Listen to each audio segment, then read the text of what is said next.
quería recalcarles acá en este momento, en esta clase, pues, de pronto algo que debemos tener en cuenta y que no alcanzamos a ver en la parte teórica, que en la parte práctica también se estuvo viendo, ya se vio. Entonces tenemos nosotros los párpados, ¿no? En esta figura de los párpados, voy acá a aumentarlo, la imagen.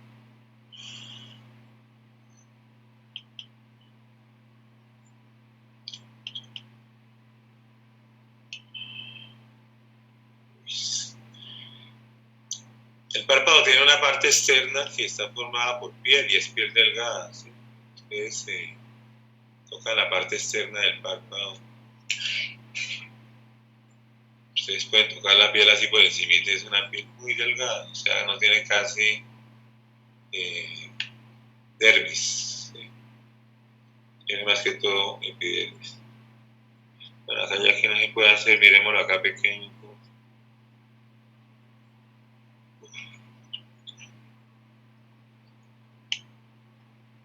O sea, acá está la piel del párpado.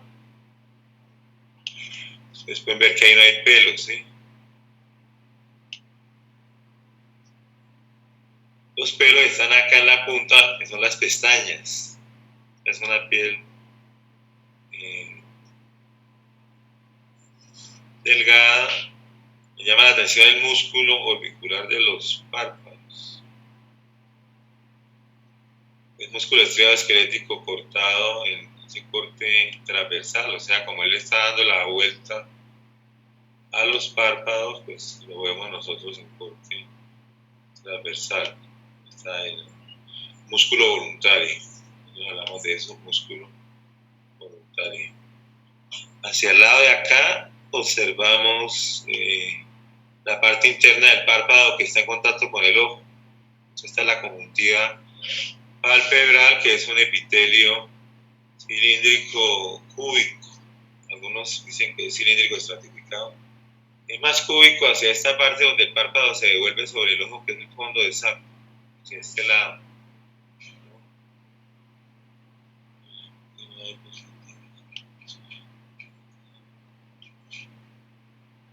Bueno, aquí diapositiva. Todas las admitir que ustedes sigan.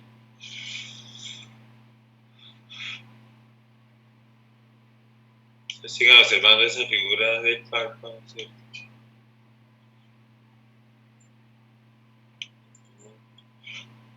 Por acá hay unas glándulas que lo pueden confundir a uno, ¿cierto? Las glándulas que están acá hacia este lado, la glándula de Meibomian, muy larga, ¿cierto?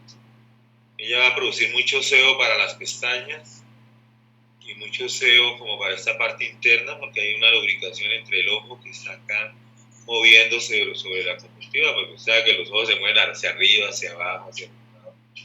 Inclusive hay células caliciformes que producen aquí como una especie de moco que ayuda pues a que esa fricción se disminuya al mínimo, que no cause ningún problema. Es más, cuando uno le entra un mugre al ojo sobre el párpado, uno siente ese fastidio de ese roce cuando está parpadeando, etc. Entonces,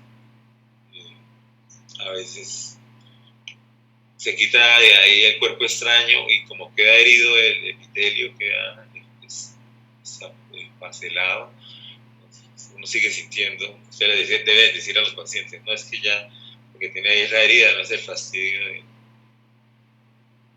Usted no sabe en el futuro uno qué tanta satisfacción siente cuando de pronto está en un centro médico o cualquier parte y llega una persona que se le incrustó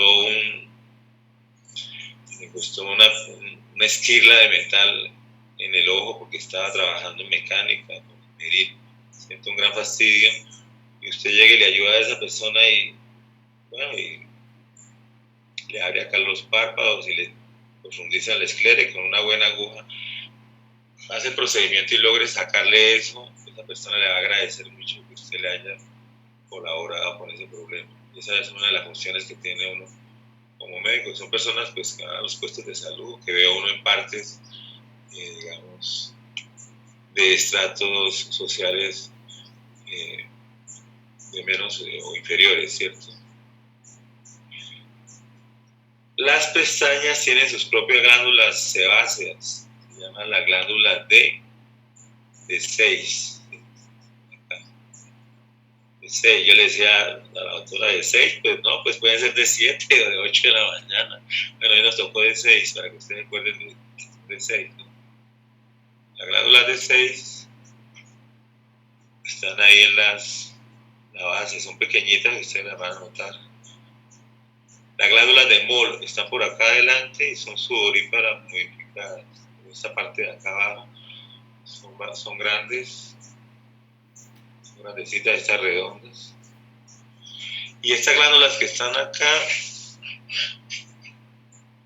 la doctora me comentó que eran glándulas sudoríparas y son glándulas lacrimales accesorias que están ahí, que ayudan también al cuerpo. Vamos a ver personas 4 en sala de espera, entonces vamos a admitirlos. Recuerden que si usted llega tarde, interrumpe un poco la clase. Pero por acá, en seguridad, creo que hay una cosa que dice habilitar sala de espera. Bueno, eso es lo mejor que podemos hacer, que todos puedan entrar cuando se les dé la gana, ¿sí? Por acá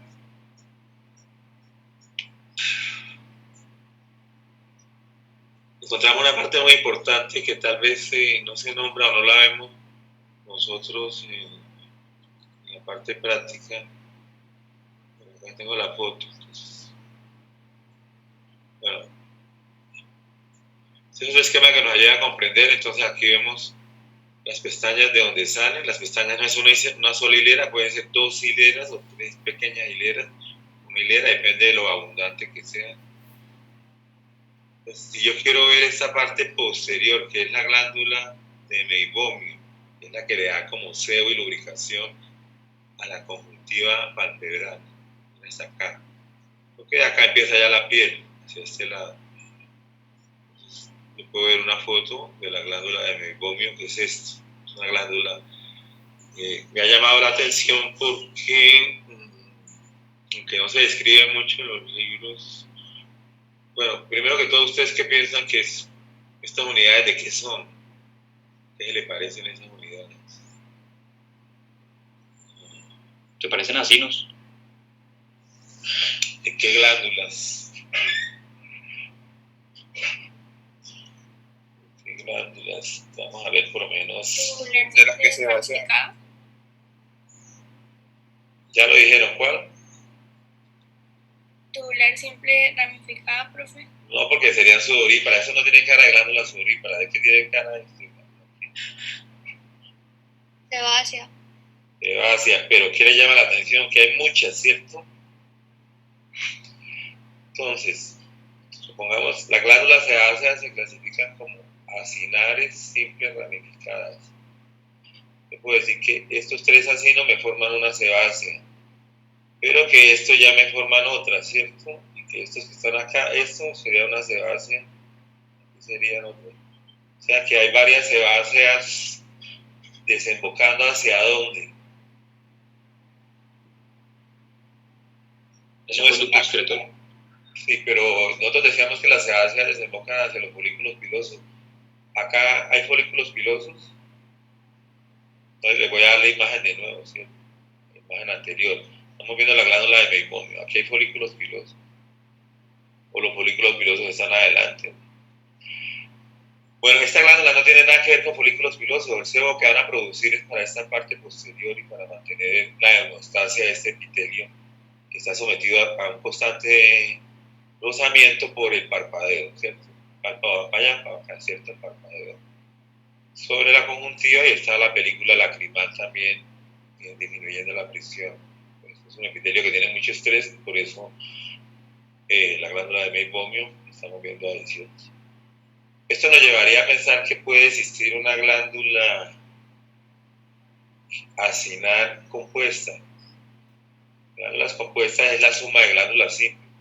Como las glándulas sebáceas son acinares simples ramificadas, los conductos excretores van confluyendo a un conducto excretor común formando una glándula acinar compuesta.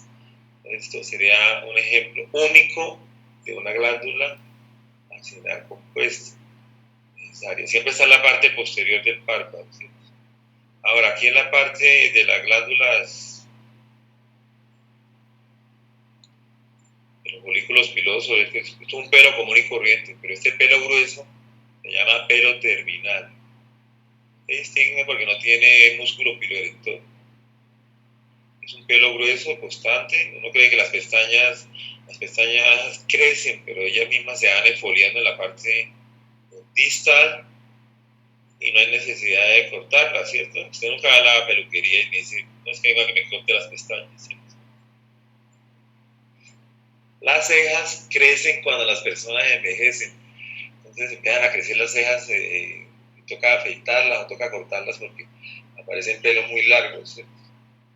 Lo mismo que sucede con otras partes del cuerpo, que uno se activan los genes para eso, los pelos en las orejas, los pelos en las narices, ¿sí? Y a uno le toca empezar a cuidarse de eso porque ya que de joven nunca tuvo que depilarse las cejas como las mujeres, de viejo le toca estarse cuidando, depilando esas cosas. Acá vemos una fotografía de las glándulas de Krauss, que yo les decía era de 6, ¿cierto? Recordábamos el chiste de 6 a 7 o 7 a 8.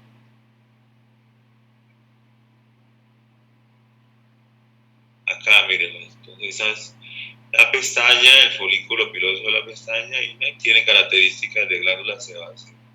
Inclusive se ven más grandecitas, ¿cierto?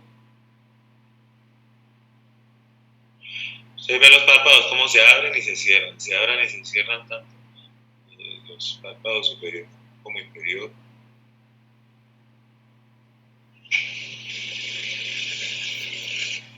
Por acá quería mostrarles lo que quería decir. Hay algo que es el ligamento tarsal.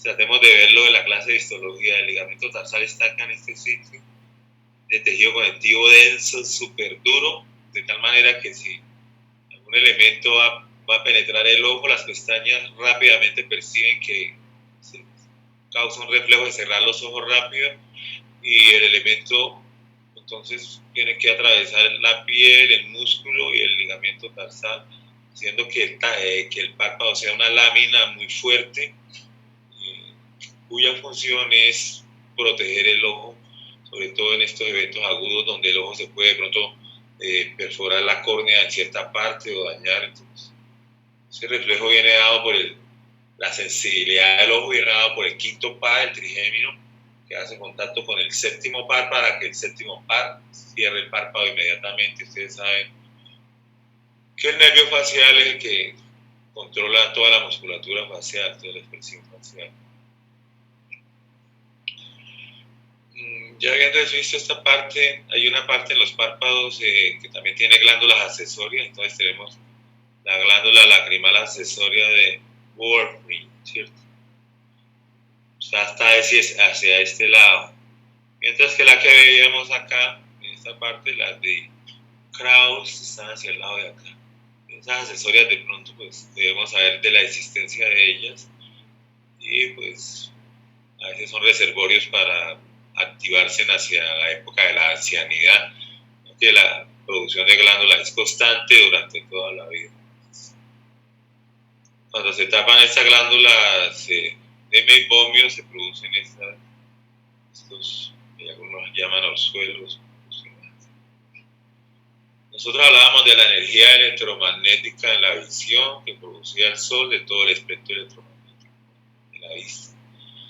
Esas son ondas muy diferentes a las ondas auditivas. Entonces, abordar el órgano de la audición, no debemos llamarlo el órgano de la audición, porque es un órgano doble.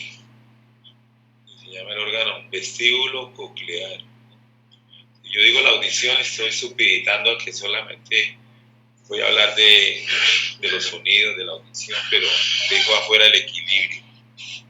Entonces, haciendo yo las reformas en la histología, lo llamaría el órgano vestíbulo coclear. Generalmente este órgano obedece a ondas que se producen ondas mecánicas, no ondas electromagnéticas. Y las ondas mecánicas se producen por el sonido, por lo menos. Tienen las mismas características de cualquier onda, o sea, tienen amplitud, longitud de onda, frecuencia, etc. Las ondas sonoras sirven para el órgano de la audición, pero la parte que se relaciona con el equilibrio, ¿cierto? Vamos por acá, mira. La parte que se relaciona con el equilibrio, digamos, es muy diferente a la parte de la audición. Entonces, acá tenemos un esquema antes de que nos vayamos hacia allá. La parte que se relaciona con el equilibrio es esta que tiene 3 orejitas, tiene acá como un cuerpo y acá como un rabito con una cola. Se llama la parte vestibular. La parte que es coclear o que nos va a informar a nosotros del sonido es solamente este pedacito de aquí. Se llama caracol auditivo. Ellos están metidos en el hueso temporal. Tienen que tener receptores para captar el sonido que entra a la cóclea o el sonido que entra al sistema vestibular, como estamos viendo acá. ¿Por qué digo que es un solo órgano? Porque acá, este líquido, esto que ustedes ven en azul, es un líquido que se llama endolinfa. Y ese líquido está siendo contenido en ese espacio por un epitelio plano simple que forma una membrana muy delgada por este lado, lo mismo en todo lo que usted ve azul. La analogía que yo le hago es como si fuera esos, cuando usted tiene una bomba de esas largas y empieza a hacer un perrito así a doblar y usted dobla y le hace las orejitas al perrito y doble y le hace la colita y las patillas y ¡trum! ¿Y cómo lo hizo? Sí, no, que se dobla por aquí, pero usted por dentro ve que ese perrito sería, en vez de un perrito, hagamos de cuenta que con esa bomba hicimos esto. Entonces, acá adentro, en vez de haber aire, hay un líquido, ¿sí? Que se llama endolinfa. Solamente estoy viendo la parte azul. ¿Por qué es un solo órgano? Porque esa endolinfa se comunica, el vestíbulo se puede comunicar por estas mangueritas, mira, por acá, llega acá y pasa acá, y esa misma endolinfa puede llegar acá, miren. Entonces, si yo estoy nadando, supongamos que yo soy nadador y me volví muy pequeño y llegué acá a nadar, entonces llegué y ¿dónde estoy? ¿Sí? Una pared, entonces empiezo a salir nadando por acá, por acá, me cansé, nado de espalda, ¿cierto? Cansé, hago el nado del perrito. Y luego, por acá no, por allá no me devuelvo porque no hay por dónde salir, entonces me meto por este pequeño túnel. Llego a esta cueva, me voy por acá y me voy por acá, supongamos. Resulta que cuando llego acá, eso está cerrado. Entonces digo, uy, no, Dios mío, estoy atrapado, entonces se devuelve, ¿cierto? Entonces se mete, dice, no, por acá no. Se viene por acá y cae a esta gran cavidad. Y luego se mete por acá y sale aquí otra vez y luego se pierde y se mete por acá y todo. Entonces, ¿cómo llama una figura donde uno no puede salir? Laberinto. Laberinto. Entonces lo que estamos viendo aquí es el laberinto membranoso que contiene endolinfa. Y por estar comunicado de esa manera podemos decir que no podemos despegar el sistema vestibular del sistema coclear. Pero hay algo muy curioso. Hay animales que no tienen sistema coclear, o sea, le llega hasta acá y aquí hay un tapón. ¿Quién me pudiera dar un ejemplo de un animal que no tenga sistema coclear? Las serpientes.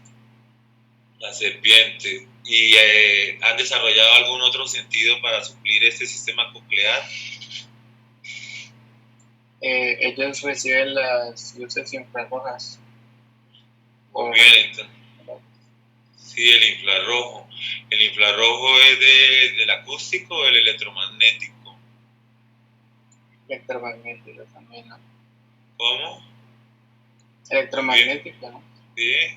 Mire, yo me podía pensar que, ¿por qué le dicen el infrarrojo? Porque queda debajo del rojo, que es el último visible, ¿sí? Sí, es porque la longitud de onda está por debajo del rojo, de la del rojo. ¿Y por qué le dicen el ultravioleta al último? La longitud de onda es más alta que la del violeta. Y la palabra ultra, pero es muchísimo más allá porque la palabra ultra quiere decir ultra, ¿cierto? Por lo menos a usted le dicen tumba y no pasa nada, pero le dicen ultratumba, sí, una asustación. No.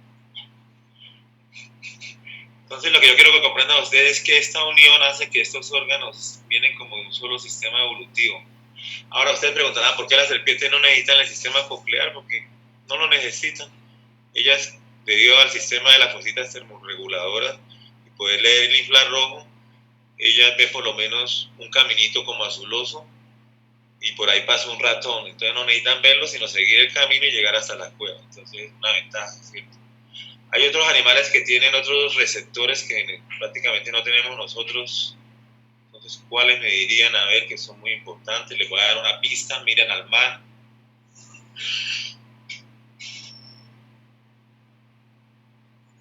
Los tiburones, por lo menos. ¿Qué pueden detectar ellos?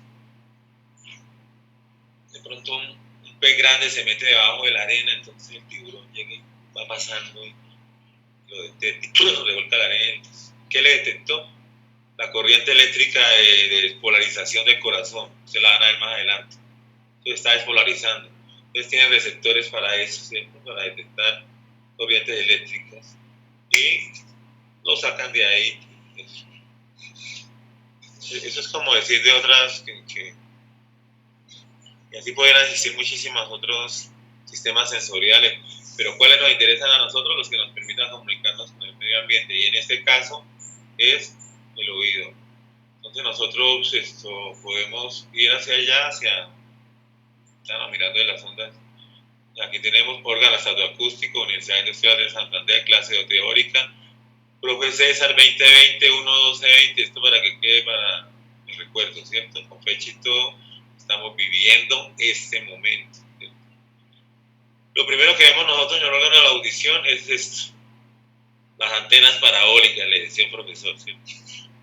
Ellas tienen ciertas partes que ustedes van a ver en anatomía, como vamos a decir, esto es la hélice, la antihélice, acá dicen como el auditorio acústico, la fosa triangular, tiene una disposición, por lo menos acá el lóbulo, acá se ponen los aretes, y en las personas de la época de Cristo los hombres se ponían, era aretas, o sea, se usaba también en los hombres los aretes grandes, aretas. Por acá vemos el conducto auditivo externo, o sea que esto está hecho para recoger las ondas sonoras. Por eso tiene esas partes así como, ¿sí? Como ondas cortas, ondas largas, ondas no. Y las ondas hay que invocarlas al conducto auditivo externo. Pero ustedes preguntarán, ¿las ondas sonoras de dónde vienen? Las ondas sonoras vienen por la vibración de los cuerpos. En este momento están vibrando mis cuerdas vocales y entonces ustedes me están escuchando porque sus tímpanos están vibrando por todo este sistema, pero lo que originalmente origina el sonido es que vibran los cuerpos. Acá está vibrando un cuerpo. Cuando un cuerpo vibra, cualquier cuerpo que vibra, el cuerpo se va para allá y para acá, ¿cierto? Como las cuerdas de una guitarra, se van para allá y para acá hasta que para. Pero inicialmente que se le da el estímulo, el cuerpo vibra para allá y para acá. Si el cuerpo es muy delgadito, como la primera cuerda de una guitarra, produce frecuencias bajitas, ¿sí? Agudas. Entonces las frecuencias, esta onda se volvería más flaquitas y más numerosas. Pero si es al contrario, entonces las ondas tienen mucha amplitud y hay ondas que son grandísimas, por lo menos como la onda de una explosión. Entonces, ahora, ¿qué produce la onda sobre el medio exterior? Que las partículas del aire se compriman, las que la onda empuja, se comprimen, pero estas no se van a quedar comprimidas, estas se descomprimen. Y al estas a descomprimir, se comprimen estas. Entonces es un viaje entre compresión y descompresión del aire. Puede viajar. Si no hay aire, no hay ondas. En el espacio no puede hablar. Si no hay un medio. También se transmiten en el agua. Como el agua es un medio más denso, Entonces se transmiten a más velocidad y se transmiten en el sólido, ¿no? Pero si se transmiten a más velocidad, alcanzan menos distancia, ese es el problema, ¿no? Entonces, ya los que saben física ya se meterán con eso, ustedes lo verán, ¿no? Ustedes verán esta carajada con el doctor Conde, ¿no? Entonces, él sabe mucho más de esto. Pero aquí vemos cómo el aire se comprime y se descomprime. Hasta que llega ¿a dónde? Al conducto auditivo externo, ¿cierto? Aquí tenemos el conducto auditivo externo, este es el otoscopio, una manera como ustedes deben examinar el oído, siempre cojan la parte del borde superior y tírenlo hacia arriba para que el conducto auditivo se vuelva más recto y puedan ver el tímpano. Se llama el otoscopio, el oftalmoscopio es, ¿no? A veces este modelo mide 1 metro, yo lo traje porque en las universidades europeas y en las universidades de los grandes estratos sociales altos del capitalismo, nosotros vemos esto, que ellos aprenden así, con los nombres, estoy por acá y todo. Vemos el oído, el conducto auditivo, todo esto, ¿no? Los modelos y pueden desarmar. Pero a mí no me parece como muy adecuado, me parece mejor imaginar.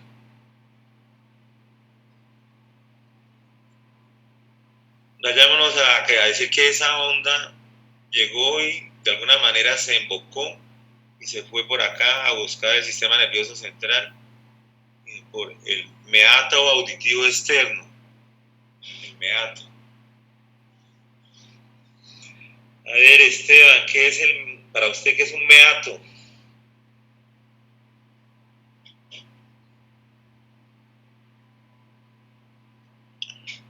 Vamos a ver por acá. Uy, profe, la verdad no estudiaba casi eso. Pues no, es que no, en términos generales, no he escuchado eso en la vida real. Andrés Gómez, ¿qué sería un meato para usted?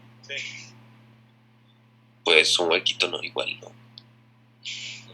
Sí, un meato es como un agujero, ¿cierto? Meato. Hay meatos nasales, el meato superior, inferior, como unos canales, como unos agujeros. Ahora viene el chiste, ¿sí? El chiste. ¿Qué es lo contrario del meato? Me desato. Siempre para ponerle 5. Yo ya me acostumbré, profe. Bueno, luego hacemos un sistema de calificación y usted va calificando los chistes. Bueno, el meato auditivo externo o el conducto auditivo externo viene entre estas dos partes que se llama el trago y el antitrago. El trago usted lo puede tocar si quiere ahí, esta partecita que sobresale aquí, y el antitrago. A mí, como histológicamente veo, me interesa saber de qué está hecho esto, ¿cierto? Antes de entrar al meato, ¿cierto? Entonces yo miro acá y digo, está hecho de piel, ¿no? Acá está la superficie, entonces la piel, este es un epidermis. Se puede tocar la oreja, ¿cierto? En realidad se llama el pabellón auricular. Pues ve la piel delgada acá. Hay ciertos folículos pilosos que generalmente no están activos, que se van a activar más tarde. La dermis. Y en toda la mitad usted toca y encuentra el cartílago elástico. Todo el pabellón está hecho de ese cartílago elástico, ¿cierto? Usted lo deforma y él recupera la forma, por eso es elástico. Se puede agarrar así y apretar la oreja y ya toma la forma. El cartílago elástico está cubierto por pericondrio, que es un tejido conectivo denso.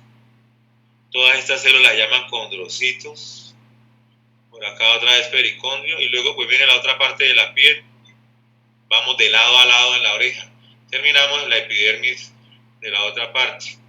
Aquí lo podemos ver. La epidermis por acá, folículos, cartílago elástico. Eso forma todas las partes histológicas del pabellón auricular. Los folículos pilosos, hay tejido adiposo, etc. ¿Sí? Cartílago elástico, nosotros vemos acá los condrocitos, vemos la matriz cartilaginosa, generalmente posee colágeno tipo 2 y observamos las fibras elásticas en esa matriz. Esto será estudio de tejido conectivo por allá para el tercero, para allá después de vacaciones. Solo que ustedes sepan. Hay personas que tienen un defecto genético y nacen sin pabellón auricular. Se llama agenesia del pabellón auricular. La cirugía plástica se lo reconstruye perfectamente con diferentes partes y con poca notariedad. Más difícil construir por lo menos la pirámide nasal cuando se pierde la nariz toda, ¿no? Hay que reconstruirlo.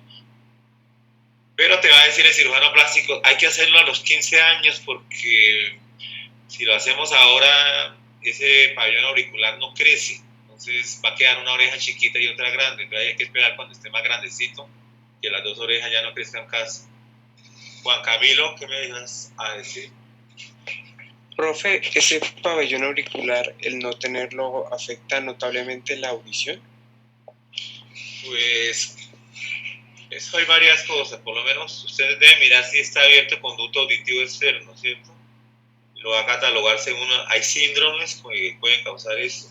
Por lo menos las madres embarazadas que tienen exposición a parásitos, ¿sí? Entonces, por lo menos el Toxoplasma gondii puede ser transmitido por gatos. Puede no haber pabellón auricular, puede no haber tímpano y puede haber sordera total, pero si se examina y hay pabellón auricular, pues se aconseja abrir el pabellón auricular para que el tímpano pueda empezar a vibrar y todo este mecanismo pueda empezar a funcionar, porque si yo lo dejo cerrado, ¿qué pasa con un tímpano que queda tieso durante 5 años? ¿Qué pasaría, Miguel Ángel? A ver, usted que está levantando la mano. Pues si el tímpano no vibra, no se puede transmitir la información Pero si auditiva. usted lo descubre a los 5 años, ¿qué pasa? Y bueno, y se abrió, ¿qué pasa con el tímpano? Debería estar atrofiado, ¿no? Está dañado, está atrofiado, ¿entiendes? Porque como usted no haberle hecho el diagnóstico, ¿cierto? Está atrofiado. Por eso es muy falso estas novelas antiguas que daban de que la niña ciega, que pasó ciega y yo no sé qué, que llegó y ya a la adolescencia, entonces que se enamoró de un médico, hijo del patrón de la finca, entonces la operó y la niña vio. No, eso es totalmente falso porque ya la retina está atrofiada. Todo. Si eso no funciona, la atrofia y se seca, por decirlo de una manera muy característica. Entonces, no comamos cuentos chinos a veces. Bueno, a veces sucede que, bueno, Miguel Ángel, ¿qué preguntaba? Sí, profe, yo quería preguntar, por lo menos, si yo tengo un accidente y me mocho una oreja, ¿podría perder bastante cantidad de mi audición? O sea, ¿podría llegar a tener una afectación auditiva bastante grave o no mucho? Bueno, primero, si se mocha una oreja, primero lo que le va a pasar es que le va a decir el mocho cobo, ¿sí? Le dicen Puede oír, pocillo. pero no puede localizar de dónde viene el sonido. Bueno, es una broma que le dice, ¿sí? Entonces usted no puede localizar. Esa es la importancia del pabellón auricular. Mira, yo vi los crímenes más horrendos que se han hecho entre los seres humanos, se han visto por todos lados. Los nazis, los paramilitares agarraban los guerrilleros y les quitaban los pabellones auriculares de una antes de empezarlos a torturar y todas esas cosas. Ellos pueden localizar el sonido, pero no pueden saber de dónde se viene. Se han visto en los animales que el pabellón auricular sería una continuación de la hélice, ¿cierto? O sea, una continuación de esta parte que estábamos viendo, de la hélice. Esta parte se vuelve puntuda, se vuelve hacia allá. Pero si usted mira hacia la parte interior, usted puede localizar este surco, estas partes las puede localizar más o menos. Ellos paran hacia dónde viene el sonido. Si tú te mochas la oreja, te la puedes reconstruir. Hay partes de cartílago que sacan, de piel, hacen estas partes. Todo un protocolo, eso para los que quieran estudiar cirugía plástica. Lo que yo no les aconsejo es que se perforen el cartílago elástico con los piercing. El cartílago se deforma y esta parte siempre luego cuando uno ya no desea utilizar estas cosas, y eso desde la antigüedad lo aprendieron, que se debe perforar el lóbulo de la oreja. Este lóbulo de la oreja que está acá, pues no tiene cartílago y en algunos es largo y en otros cortico. A veces se hereda, es hereditario de los padres, que el lóbulo de la oreja sea largo o cortico y lo tenían en cuenta antiguamente para saber si alguien era hijo de uno. Tenían como 8 parámetros que eran más bien morfológicos.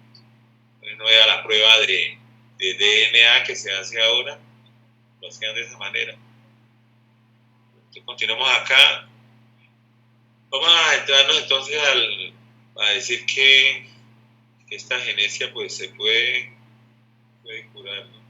A veces la mamá le dice al papá sí, que hágale la cirugía rápido al niño porque el niño está llorando. Entonces uno llega y papá llega y le dice, ¿qué le pasó a mi hijito? ¿Por qué está llorando? Hoy me pusieron el apodo del colegio, es que Pocillo, y me llaman así, que no tengo una oreja, ¿no? Y que pues, papá, no, tranquilo, ya le vamos a hacer así.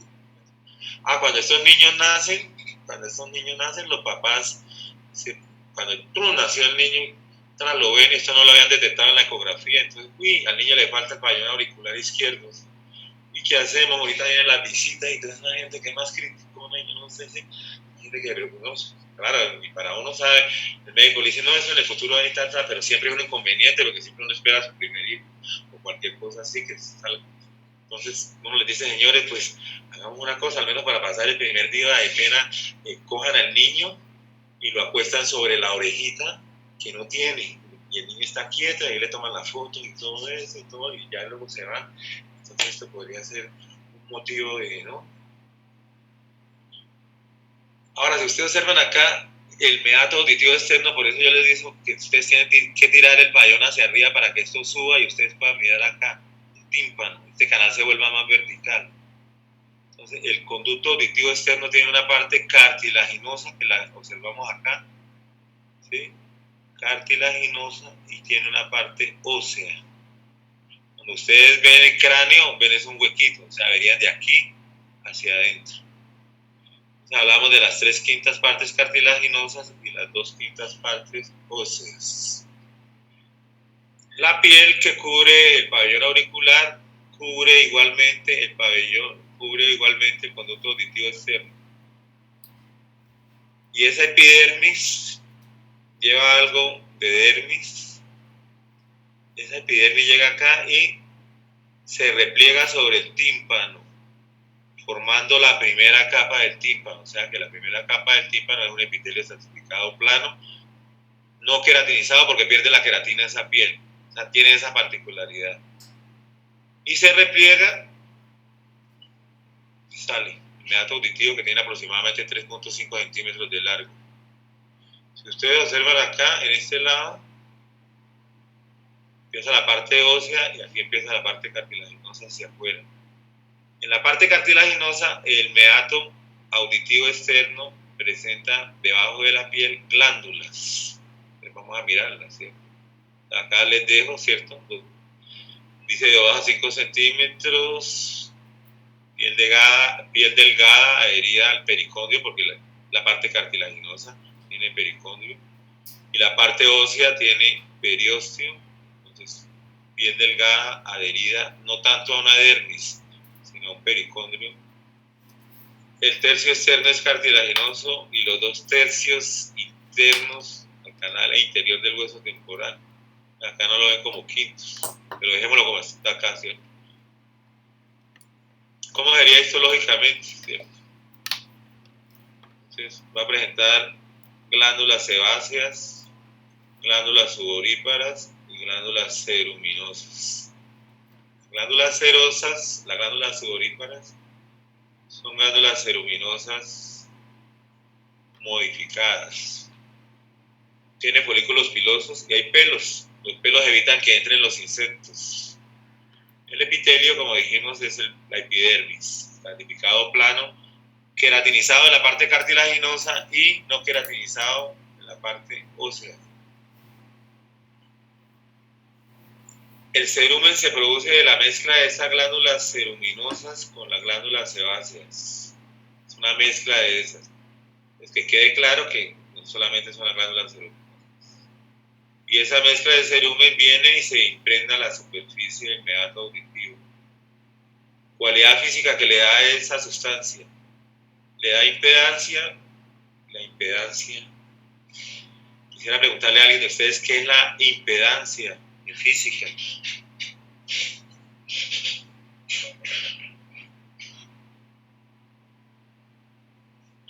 Fue la resistencia, ¿no? ¿La resistencia a qué? Creo que la resistencia de un tejido al paso de corriente eléctrica. Sí, entonces lo que hace el sebo o la glándula, el cerumen, es que la onda pase más fácilmente sobre esa superficie para que no tenga que pasar sobre la queratina, poca queratina o la piel. Entonces, le da esa facilidad. Entonces, disminuye la resistencia, sería, o la aumenta, ¿no? O no sé si es que baja la impedancia o sube la impedancia. Pero ahí les dejo esa duda. Como dice la doctora, eso no compete. Ustedes saben que por acá eso no compete. Bueno, ¿qué vemos más ahí? Pues tenerlo en cuenta. Que ustedes ven, el conducto auditivo externo puede ser invadido por cuerpos extraños, ¿sí? Juan. Sí, profe, exactamente qué producen las glándulas ceruminosas. Producen un material que es también de naturaleza lipídica y tiene sustancias antibactericidas, especies lisocimas, pero tiene que mezclarse con las glándulas sebáceas para que se pueda ascender. O sea, el cerumen es la mezcla de los dos, pero digamos son muy particulares. Acuérdense que las glándulas sudoríparas tienen la tendencia a modificarse, formar diferentes glándulas. Las glándulas anales para los periodos de estro, las glándulas anales para marcar territorio, para defenderse en los zurrillos, las glándulas sebáceas, las glándulas axilares, las glándulas mamarias, las glándulas apocrinas del párpado, o sea, las glándulas apocrinas del cuerpo, o sea, las glándulas sebáceas, sudoríparas tienen esa cualidad. En este caso, se han modificado a glándulas ceruminosas. ¿Ok? Ok, profe. Sí, entonces no nos acordemos de esa. Si de las glándulas sudoríparas se hicieron las glándulas mamarias, algunos decían, ¿cómo hicieron las glándulas mamarias? Pues se concentraron muchas glándulas sudoríparas y el feto recién nacido encontró que chupando la piel se iba a alimentar. Entonces empezó a desarrollar evolutivamente las glándulas mamarias y se formó todo lo que llama la línea mamaria, ¿sí? En los seres humanos son las dos primeras, en los vacunos son las 4 últimas, y en los animales como los cerdos y en los perros está la línea mamaria completa, ¿no? Entonces, de ahí vemos el nombre nosotros a los mamíferos.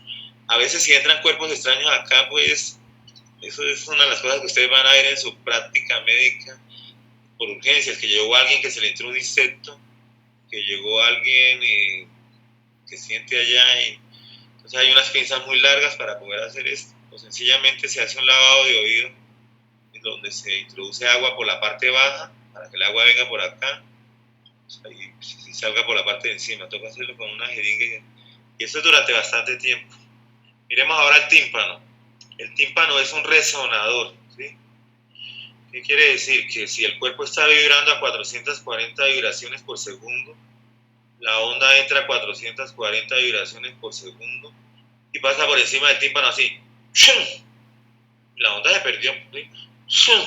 Pero él queda vibrando a 440 vibraciones por segundo. Miguel. Sí, profe, cuando uno está en una piscina y se le tapa el oído con agua, o sea, ¿cómo es posible que el agua se quede como ahí dentro? O sea, no debería fluir. Es que mira la forma que tiene el canal, ¿cierto?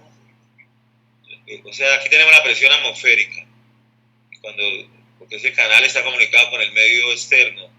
Cuando usted entra agua, y el agua acá se queda pegada por sus propiedades de tensión superficial, en cierto modo, por el tímpano, pero una parte. Por eso es que uno ya tiene que voltearse y por la gravedad saltar sobre una pierna para sacar este líquido, ¿no? En algunas personas pasa eso rápidamente, en otras no.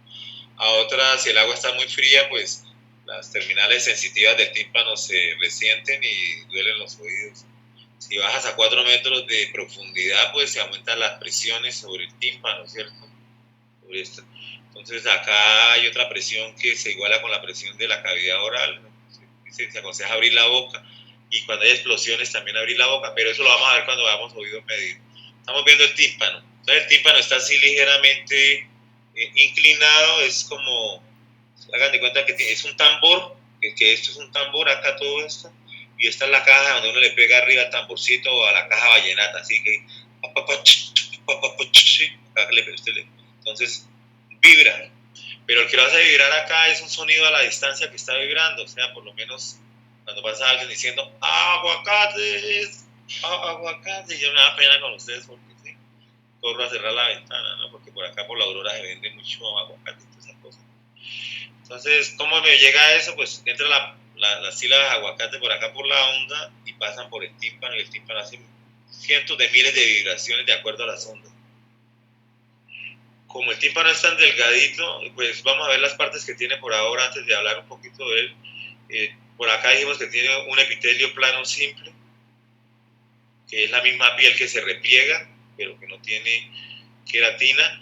Luego tiene una capa de tejido conectivo que es radial, o sea, se la voy a señalar acá con el indicador. Las fibras van así como el radio de una bicicleta. Hagan de cuenta que esta es la llanta de una bicicleta. Y las fibras son radiales, ¿sí? Luego, después de esa capa, tiene una capa de fibra que las fibras no son radiales, sino que son circulares. Siguen la circunferencia, ¿cierto? Y son más pequeñas y más pequeñas y más pequeñas. Y por dentro hay otro epitelio, o sea, que tiene 4 capas. ¿Sí? Por dentro del tímpano hay otro epitelio, que es un epitelio plano simple. Y ese epitelio plano simple va a cubrir todo el oído interno, que vamos a ver más adelante. Entonces, en conclusión, el tímpano tiene 4, es como una moneda, ¿sí?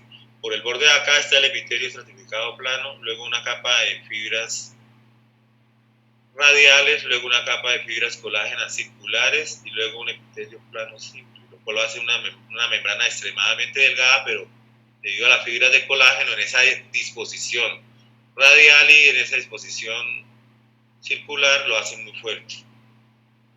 Uno a veces va a mirar el tímpano, entonces el otoscopio es para mirar el oído externo y para mirar la membrana timpánica. Aquí hay un esquema de lo que uno ve cuando mira la membrana timpánica. ¿Sí? Este examen casi nunca se lo hace uno a los pacientes, no muestran molestia. Imaginen ustedes cuántas veces han ido al médico y les han hecho la otoscopia.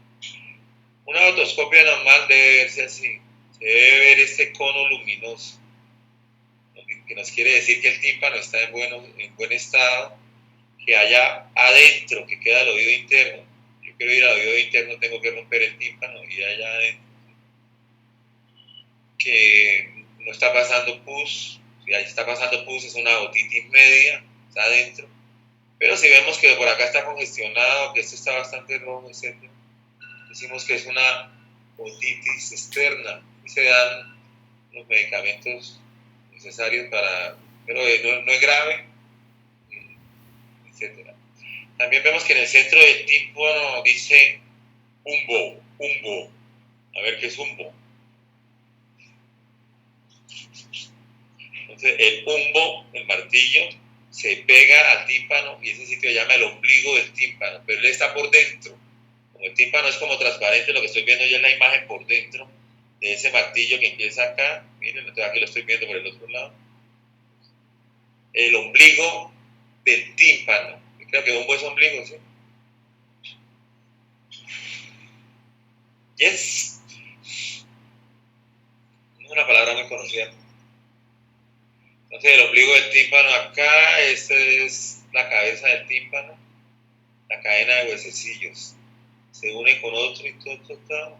Entonces, sencillamente que si yo perforo el tímpano y llego y bajo aquí, me repalo, me volví pequeñito, me repalo, llego al umbo, al ombligo del tímpano, ya estoy en el oído medio.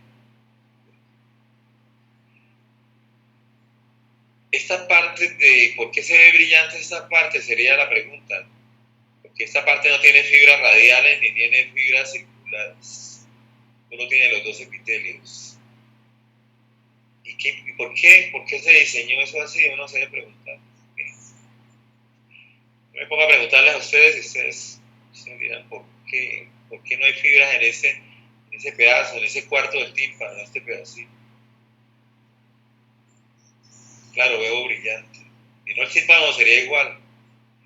Sencillamente porque si hay un ruido muy fuerte, una explosión, como no hay fibras aquí, como solo hay en los 2 epitelios, el epitelio anterior y el posterior, se puede decir, se revienta solo esto. Se hace una válvula para que no se vaya a reventar todo el tímpano, porque si no, lo vamos a perder y se van a dañar los huesecillos.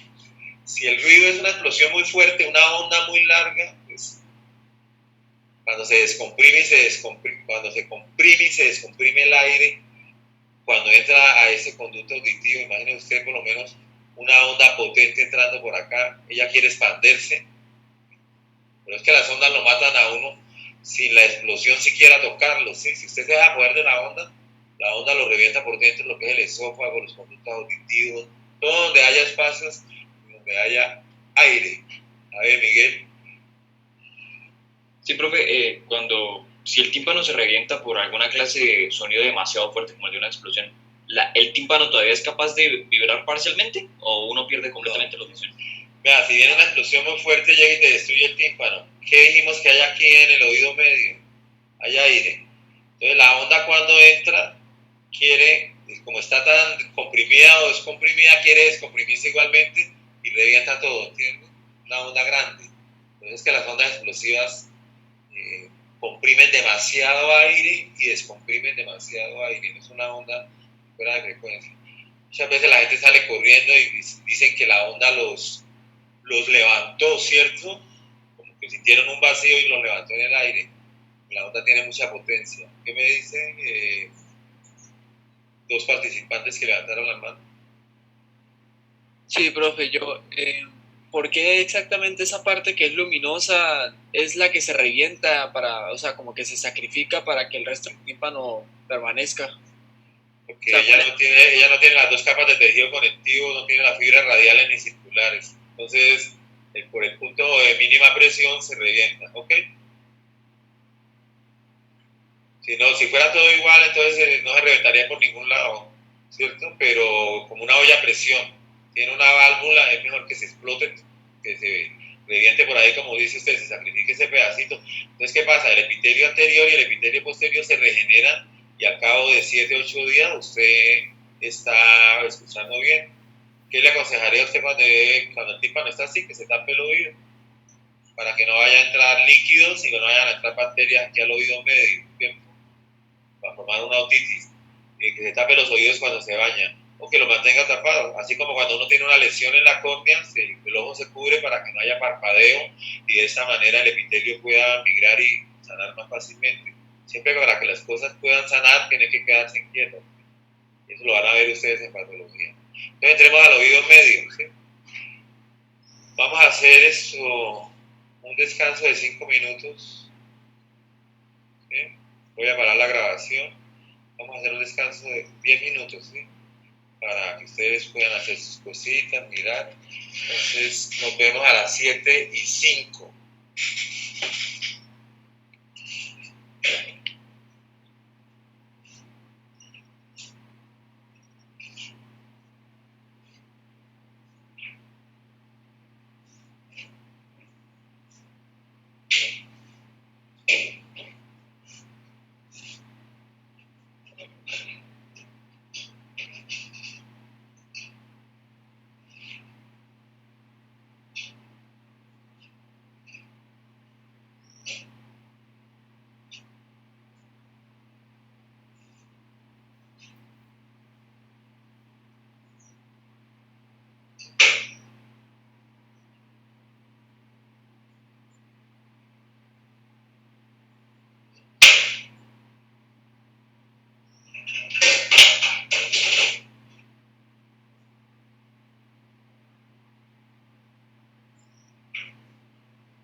Bueno, muy bienvenidos otra vez, jóvenes.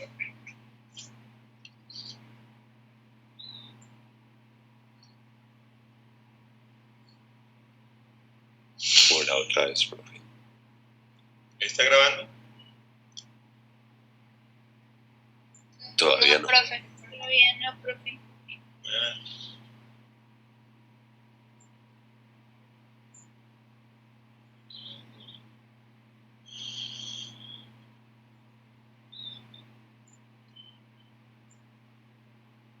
Ahora acá porque la mosca no perder la grabación.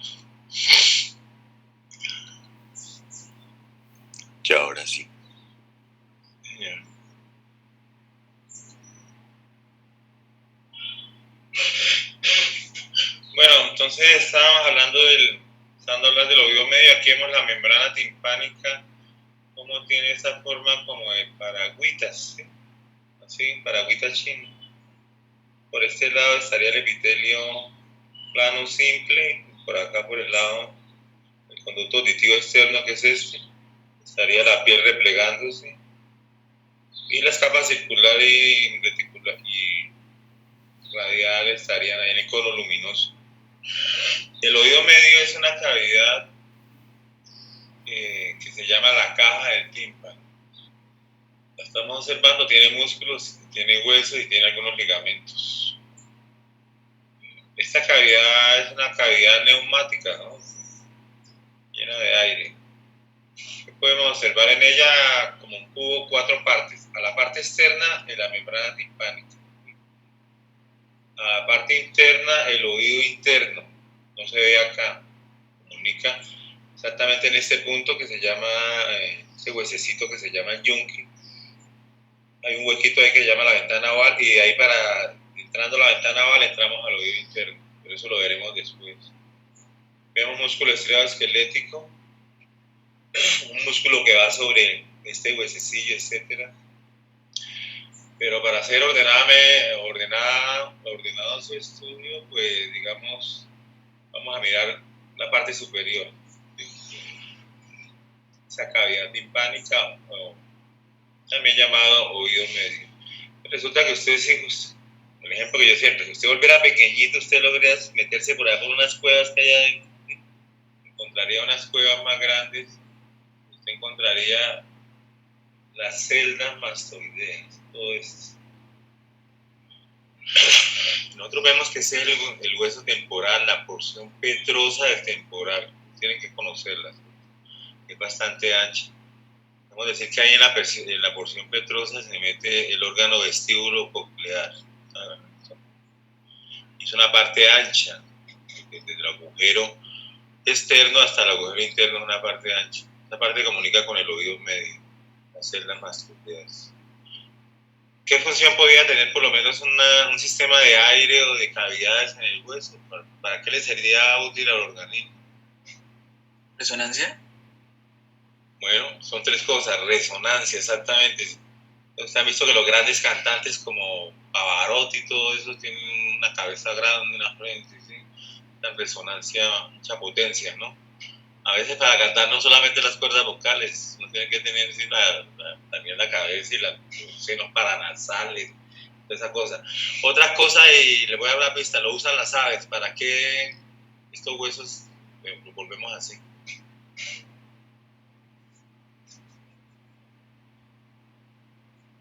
¿Para que sea más liviano? Exactamente, sí. Y a mí me gusta por eso en este acto, en esta cuestión de docentes, estudiantes, no darle las pautas porque no debe pensar. Entonces, para que sea más liviano, lógicamente, a estos huesos, si fueran así, nos pesaría mucho la cabeza. Y la otra cosa es que en el oído medio, ¿no? Por lo menos acá en el oído medio, esto se congestiona con pus porque hay una infección, y entonces esas secreciones y esas cuestiones tienen hacia dónde ir, sí, porque se meten allá hacia las celdas mastoideas y rellenan esos espacios, entonces alivian un poco de que este sistema se vaya a congestionar rápidamente y vaya eso se congestiona, pues el tímpano no va a vibrar y los huesecillos no van a vibrar y va a haber una pérdida, una hipoacusia. Hipo es que escucha poquitos. Una acusia es que no escucha nada. Entonces podemos decir esa sería la parte superior de las celdas mastoideas, del oído medio, ¿no? Las celdas mastoideas. Inclusive, por lo menos, si ustedes quieren, ustedes examinan un niño, el niño a veces tiene 2 años, año y medio, y él no puede decir me duele el oído, sino que la mamá dice le duele el oído porque con que se toca por ahí, yo no sé. En esta parte posterior que estoy señalando, acá el temporal tiene la apófisis mastoide. Usted toca ahí atrás, ahí del pabellón auricular hacia atrás, ve un hueso, una cosa redondeada, que usted la puede mover. Esa es su apófisis mastoide. Y si usted entrara por ahí con un taladro, llegaría acá y podría llegar al oído medio. Hay una comunicación. Entonces, cuando hay una infección en el oído medio, se infectan las mastoides y da mastoiditis. Y la mastoiditis se transmite aquí a la superficie de la apófisis mastoide. Usted le toca al niño ahí, si ve que le duele más, pues posiblemente sea eso. Entonces, en eso consiste a veces el acto médico, en uno averiguar qué es lo que le pasa al paciente y en qué puede ayudarle, y por eso ustedes tienen que aprender mucho para que puedan saber todas estas cosas. Por lo menos, si a usted le gusta este tema, quiere decir que usted de pronto puede ser otorrino, ¿sí?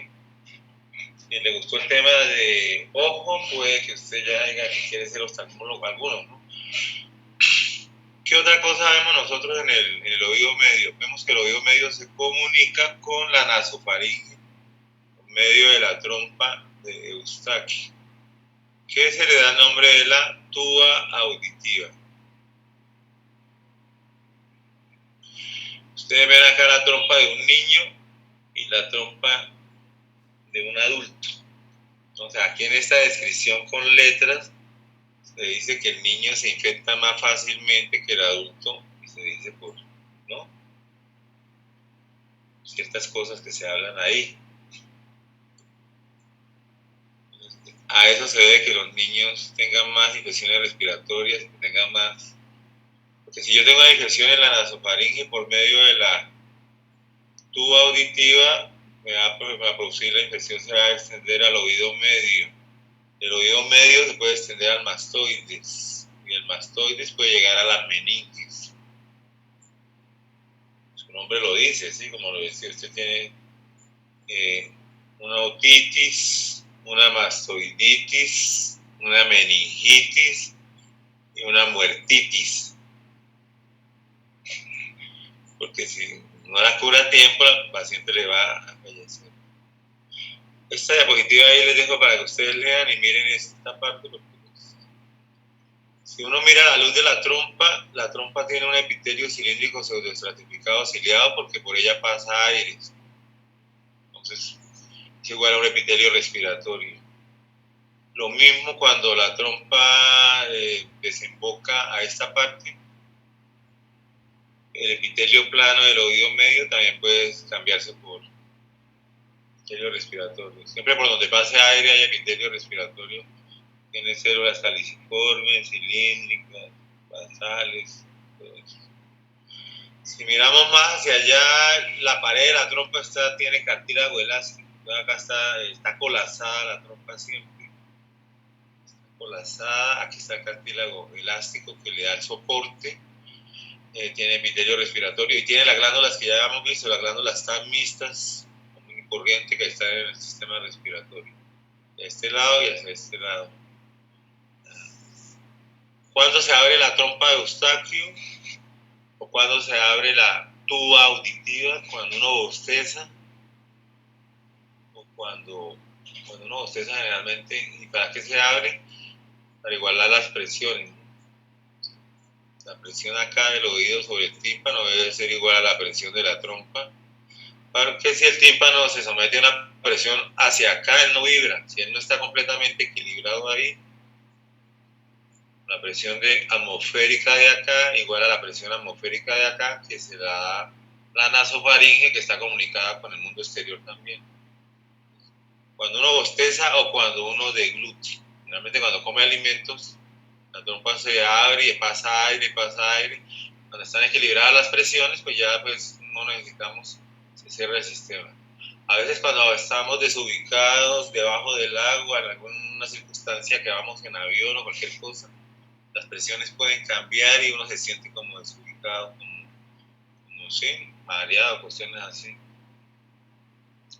Lo cierto es que cuando no están equilibradas las presiones entre el oído externo y el oído medio, el tímpano no vibra, entonces no escuchamos, ¿no? Vamos hablando con un amigo y usted bosteza y usted no lo escucha en ese momento, porque no hay equilibrio ahí. Y luego usted le pregunta, ¿qué? Entonces dice, no, ¿qué tal cosa? ¿Qué pasa? ¿Qué otra cosa importante encontramos? Lo más importante que encontramos en el oído son los elementos que transmiten la vibración. Entonces es la cadena de huesecillos. Esta cadena de huesecillos la podemos ver en diferentes partes acá. Entonces es el martillo,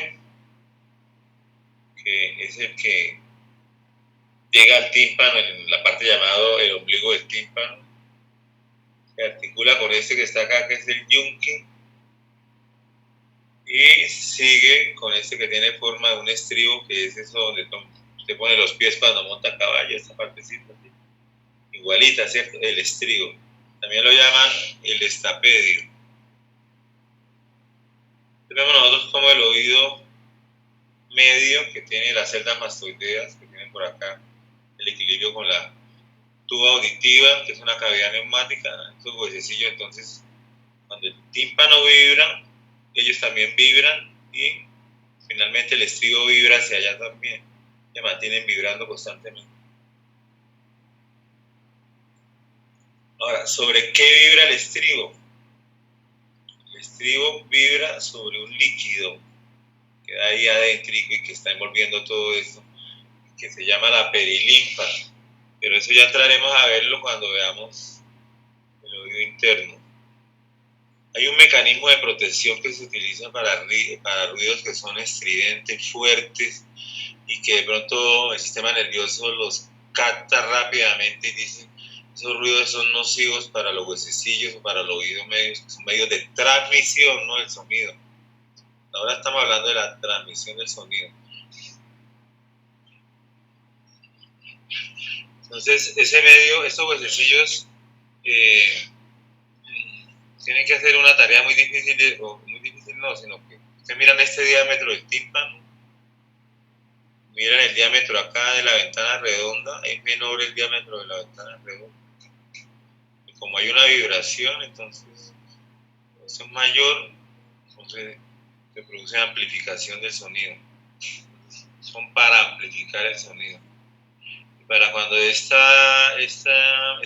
huesecillo que tiene forma de estribo tenga que golpear ahí la ventana oval y ahí hay líquido, formar ondas, ¿sí? Entonces las ondas vienen de los cuerpos que vibran, las ondas hacen vibrar el tímpano transmite la misma frecuencia igualitica a los huesecillos, y el estapedio o el estribo va a vibrar y va a mandar ondas que van a viajar por todos estos sistemas, de acuerdo a si la onda es aguda o gruesa, va a ser registrada en alguna parte. Por ahora les digo que las ondas agudas son registradas en las partes donde inicia este sistema de recesión, y las ondas graves hacia las partes finales de este sistema de recesión que se llama el caracol. Para protegerse el oído interno, entonces les hablaba de unos músculos, les voy a dar una imagen que buscarles acá. Pues tenemos el músculo del martillo, es un músculo estriado esquelético que hace, si el sonido es muy fuerte, entonces el martillo se viene hacia acá y el tímpano se tensa hacia esta parte, y de esa manera se protege. El otro es el músculo muy pequeño, aquí el músculo del estribo. Si hay ruido muy potente, entonces el músculo recibe información más rápido, porque creo que las ondas pueden llegar más rápido a las vibraciones, a los sistemas sensitivos. Entonces el músculo se contrae y hace que el estribo se venga hacia acá y que no vaya a vibrar sobre el oído interno, sobre el líquido del oído interno que hasta ahora les he mencionado. Estos ligamentos que ustedes lo van a ver en anatomía, por lo menos esta parte de acá se llama la cuerda del tímpano. La cuerda del tímpano, a ver en anatomía, es una parte del nervio facial que trae las sensaciones gustativas. Las sensaciones gustativas se originan en la lengua, en los botones gustativos, que se encuentran en unas estructuras más grandes conocidas como las papilas gustativas. Las vamos a ver también. Entonces, eso sería todo lo que es el oído medio, ¿no? Las otitis medias ocurren acá. ¿Tienen alguna pregunta acerca de este oído medio? Pues, ¿qué llama la atención? Recuerden que es una cavidad neumática, ¿sí? Luego la llaman la caja del tímpano. Su nombre se debe a que es como una caja, y este sería la parte de arriba y este sería la parte de abajo. O sea, el cuero del tambor y este el tambor de abajo. Hacen que la vibración que se producen en el tímpano se transmiten. Bueno, yo les pregunto a ustedes, ¿por qué se dice que es malo escuchar audífonos a alto volumen? Porque se han dicho los otorrinos, ¿cierto? Y por qué muchos no obedecen. Entonces, de acuerdo a los sistemas de amplificación, ¿qué sucedería ahí al ponerle sonido ahí tan cerca al tímpano?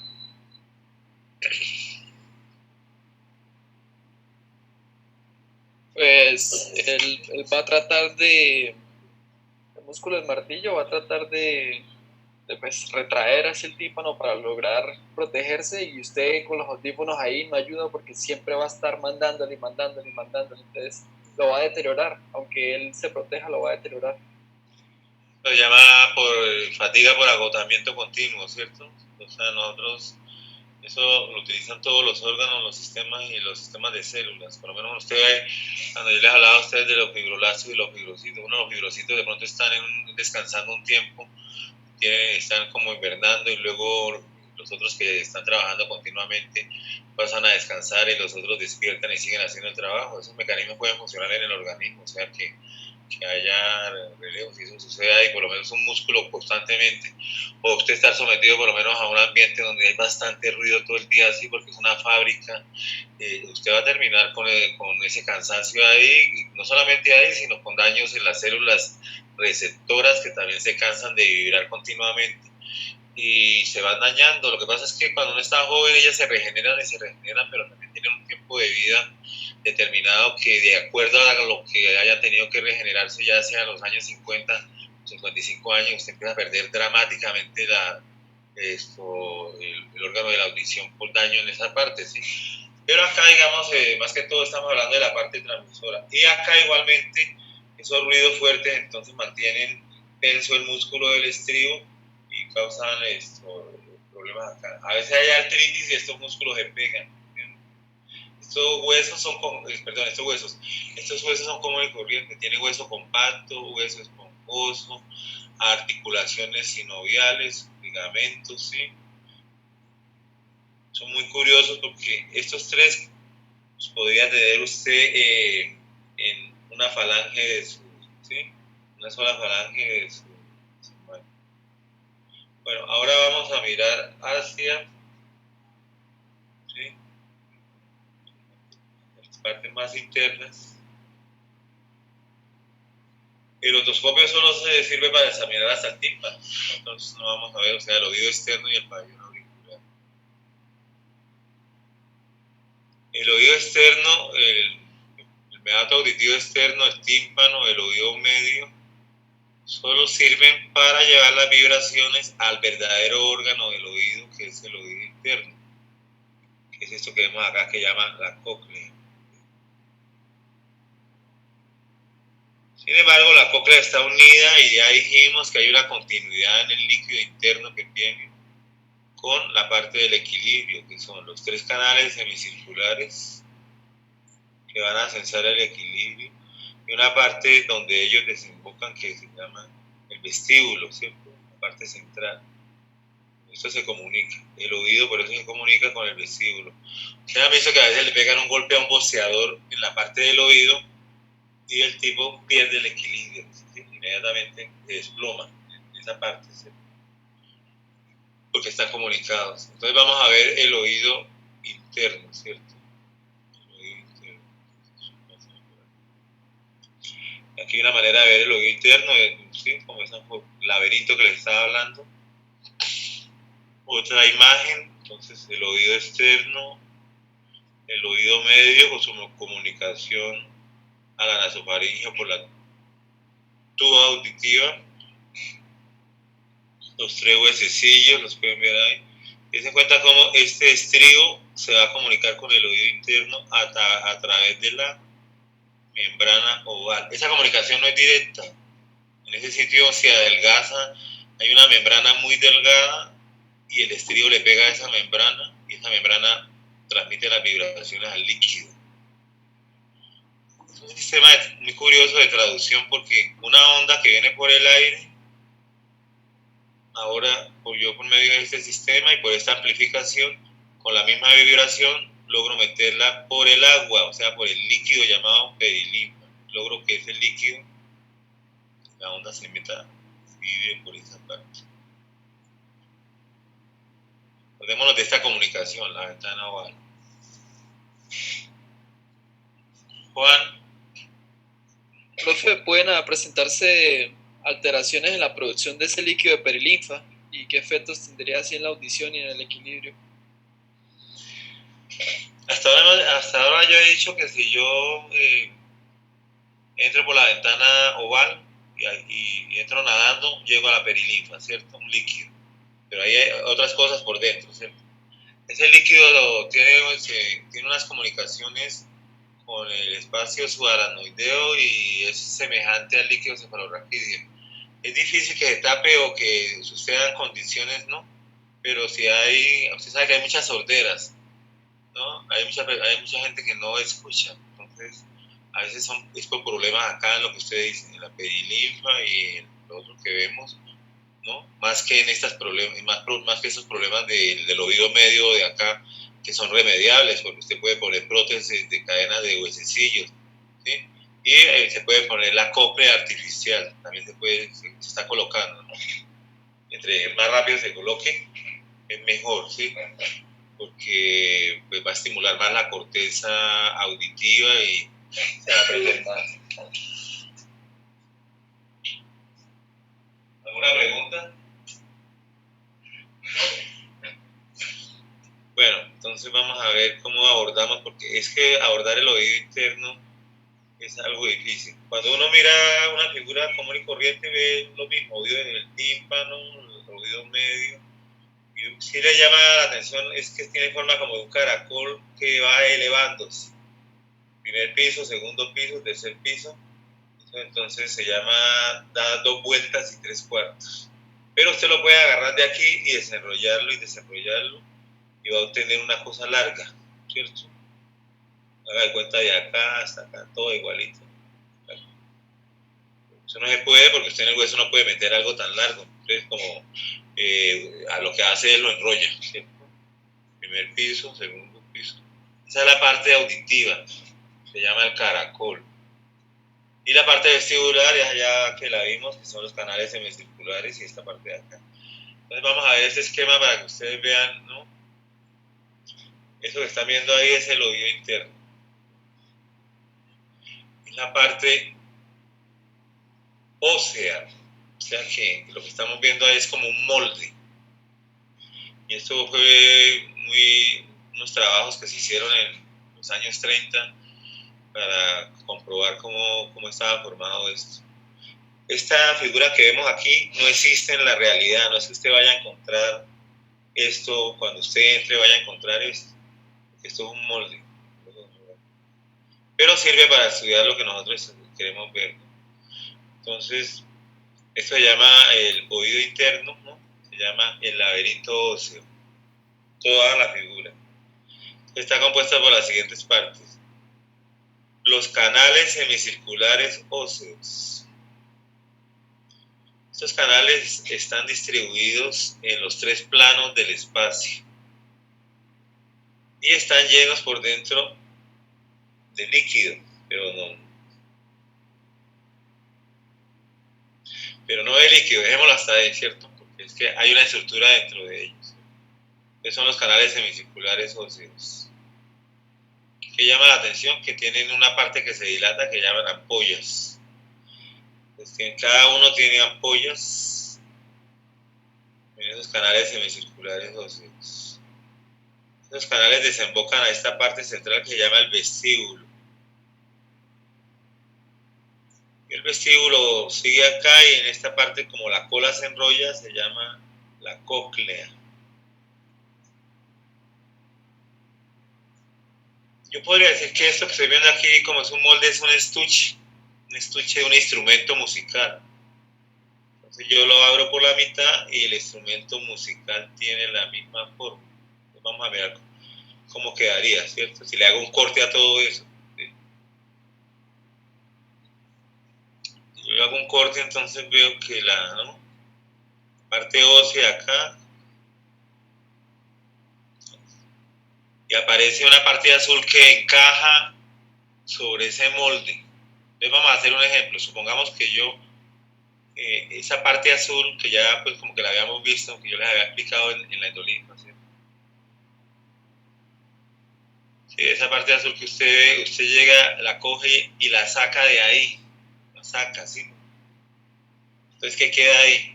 Queda el hueso con la misma forma, como un estuche, ¿sí? Y luego la toma y la mete otra vez y cierra. Entonces, esa parte azul se llama el laberinto membranoso. Está todo comunicado, ¿cierto? Y la parte, el molde, es la parte que se llama el laberinto óseo. Por eso acá lo estamos viendo. El laberinto óseo tiene el utrículo y el sáculo, que es una intercomunicación del laberinto membranoso. El utrículo acá y el sáculo. Esa es la parte vestibular, el equilibrio. Y esta es la parte coclear o de la audición. Los que tienen muy buena, cantan muy bien y saben de música, tienen desarrollada esta parte coclear. Y hay otros que cantan mal, ¿cierto? Pero insisten en que cantan bien. Van a los karaoke y quieren sorprenderlo. Cantan. Una vez le dije, canta más un ojo, le dije. Se molestó, ¿sí? Bueno, no sé si me entienden ese concepto, ¿cierto? ¿Qué es el laberinto membranoso? ¿Qué es el laberinto óseo? Entonces, vamos a mirar entonces por acá. Chicos que están en sintonía a esta hora, ¿sí? En Radio La UIS. Sofía, ¿qué entendiste esto de lo que te expliqué del laberinto óseo y membranoso?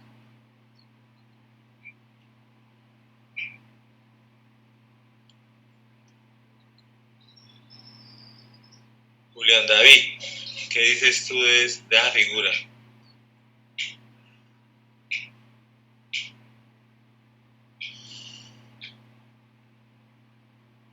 Mire cómo queda el laberinto membranoso cuando yo lo saco, ¿cierto? Es una figura real, trabajo de mucha disección y con microscopio, ¿no? Se hizo.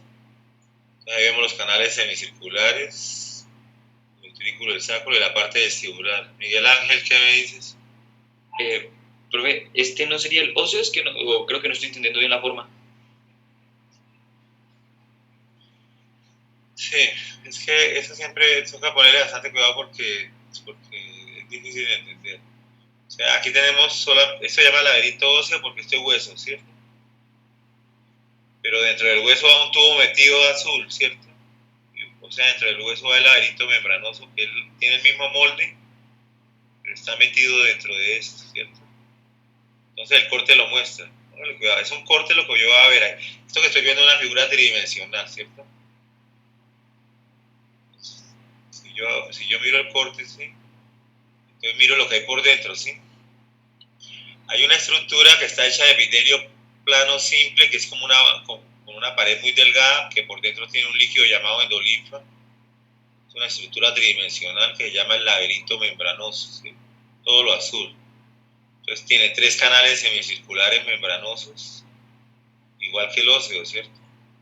El óseo los tenía, mira. O sea que aquí por dentro van mangueritas, ¿sí? Metidas, ¿sí? Que son estas. ¿Hasta ahí entendiste? ¿Sí? Sí. Bueno, y dése cuenta, la perilinfa está acá, afuera, ¿sí? O sea que usted, por ello yo le digo, si usted perfora el hueso, usted llega y cuando llegue usted acá, llega a la perilinfa, ¿cierto? Y si sigue perforando, ¿qué pasa? Va a perforar el epitelio plano simple del laberinto membranoso de esta parte y va a llegar a este líquido que está dentro, ¿cómo se llama? Endolinfa.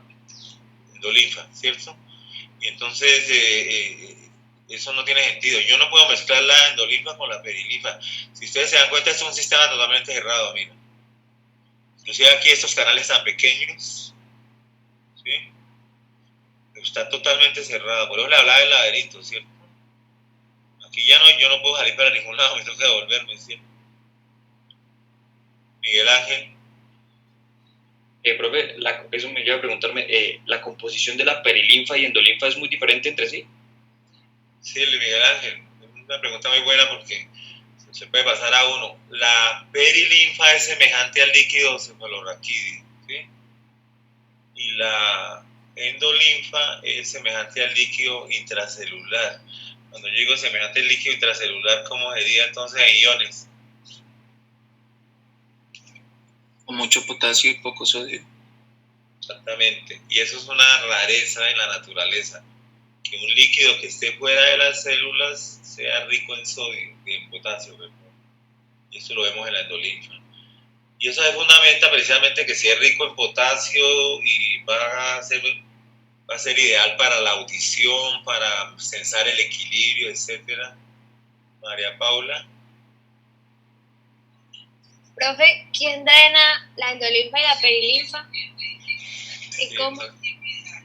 No sé si ustedes observan acá, yo les estaba mostrando todo el laberinto membranoso, ¿cierto? Canales semicirculares, el anterior, el posterior, el lateral, el utrículo, las ampollas. Hagan de cuenta que como yo les decía, que esto es como una bomba de esas que forman animalitos que se infló y formó toda esta forma, ¿cierto? Por dentro tiene aire, no, por dentro tiene endolinfa. Entonces la endolinfa se produce ¿dónde? Se produce aquí en las paredes del caracol, ¿sí? Del conducto coclear del caracol. En esas paredes hay un epitelio que se llama estría vascular y ahí se produce la endolinfa. Y va rellenando todo esto, porque todo esto está comunicado. También se producen las paredes, las células planas oscuras que forman el utrículo. El utrículo también tiene un epitelio plano simple formándolo y por dentro eso es líquido, endolinfa. ¿Sí? ¿Dónde se reabsorben? Observen acá, aquí hay un punto crítico, este y este. De aquí para acá empezamos nosotros el sáculo y de aquí para acá también delgadito, ¿sí? De estas dos partes se reúnen y se forma el conducto endolinfático, este, conducto endolinfático. Y aparece aquí un saco que llama el saco endolinfático. Entonces, para contestarle a su pregunta, se reabsorbe acá en el saco endolinfático, la endolinfa. Y se produce en la estría vascular del conducto coclear del caracol que veremos más adelante. El recambio es continuo. Está llenándome todo el laberinto membranoso. Vuelvo y le digo el ejemplo. Si yo cojo con mis manos esa bomba azul de toda la forma, la cojo con mis manos y la saco de ahí, queda el molde blanco allá. Ese molde blanco se llama el laberinto óseo. Ahora, si yo echo líquido en ese laberinto óseo y pongo otra vez el laberinto membranoso, el laberinto membranoso queda flotando en ese líquido, entonces el líquido es la perilinfa. Está por fuera, ¿cierto? El laberinto óseo y la pared del laberinto membranoso. Vamos a empezar a estudiar nosotros el equilibrio y luego nos iremos hacia la parte de la audición. Entonces, el equilibrio, miramos acá. Hay dos clases en el equilibrio. El equilibrio es como más esencial y es más primitivo que la audición, ¿no? O sea, el equilibrio empezó antes. Usted pudo sostener la cabeza, pudo guiarse en el espacio. Aparte de esto, ¿no? Por eso está también el paleocerebelo y la arquicorteza, la paleocorteza, todos estos conceptos. Pero esto es muy primitivo, ¿no? El oído tal vez fue después, pero el equilibrio sí es necesario en todas las especies, en todos los seres vivos, todos tienen que haber un equilibrio debido a la gravedad, a la desubicación que puede haber con la gravedad. Entonces, ¿qué clases cómo voy a censar yo cómo me estoy moviendo respecto al espacio? Pues primero lo voy a hacer por medio de unos receptores, ¿sí? Se llaman las células ciliadas. Así como los conos y bastones, esto va a funcionar es con unas células que se llaman células ciliadas y que van a obedecer a la energía mecánica. Por lo menos aquí hay un dispositivo solamente para mostrarles. Estas son las células ciliadas. Vamos a ver por acá. Estas también son. Entonces hay unas células ciliadas que son flacas o cilíndricas y otras que tienen forma de botella. Entonces tenemos las que tienen forma de botella, son las tipo 1. Acá está mi tipo 1. Y las otras son las tipo 2. Tienen cilios, llaman estereocilios, también no obedecen casi a la fórmula 9+2. Y tiene sobre todo un cilio grande, como este que está acá. Se llama el sinocilio. ¿Sí? ¿Qué diferencia hay entre la tipo 1 y 2, además de que una tiene forma de botella y otra es cilíndrica? Es como las terminales sinápticas llegan. Entonces acá llega y la abraza, vean. Una llave de 3/4 para eso. Y las tipo 2 le llegan varias dendritas, o sea, no una sola, sino que la está atacando una de acá, otra de acá. Es como la diferencia. A grosso modo, ¿cómo funciona el sistema de traducción? Lo puedo explicar acá. Sencillamente que estas células, generalmente este estereocilio y estos cilios, están metidos en una membrana de glicoproteínas, están acá. A veces encima de esa membrana hay unas sustancias microscópicas llamadas estatoconias, no siempre, que son cristales diminutos de cristales hexagonales muy bonitos a la microscopía electrónica, de hidroxiapatita cálcica, son estos pequeñitos que se ven acá. Pero el ejemplo que yo les doy, porque pues, me gusta partir de aquí antes de hablar de receptores, es, suponga que esto sea un carro, ¿cierto? Esto sea un carro, no tiene forma de carro. En la parte del techo tenemos nosotros algo muy pesado, tenemos láminas de hierro, ¿cierto? Pesadas. Luego tenemos acá material gelatinoso, y ahí están metidos los cilios de las células, el techo del carro, y acá, Entonces, ¿qué pasa cuando yo arranco? Entonces, cuando yo arranco hago así, ¡cham!, para allá. Haga de cuenta cuando usted arranca súbitamente en un carro, ¡cham!. ¿Qué sucedería con estos? Si la densidad de esto es mayor, esta densidad también pues mayor. ¿Qué pasaría con estos pelos, con estos cilios, cuando usted arranca? Pues se empiezan a mover. Si hablamos de la inercia, ¿quién se movería primero?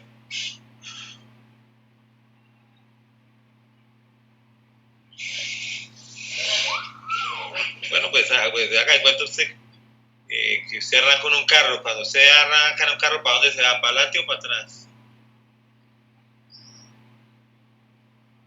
Atrás, ¿no? Lógicamente va atrás. Por